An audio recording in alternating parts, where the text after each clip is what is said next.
How to upload files via the cPanel File Manager. Log into your cPanel account and you will be on this page. Now go to the Files section and click File Manager.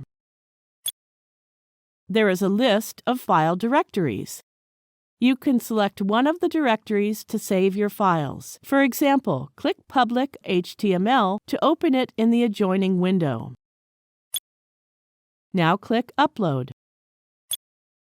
You can either drag and drop the file inside the rectangular box or click the Select File button.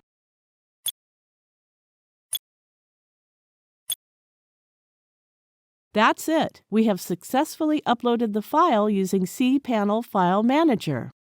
Now you can go to the public HTML directory inside the File Manager to see the uploaded file. Now you know how to upload files in cPanel. Thank you for watching.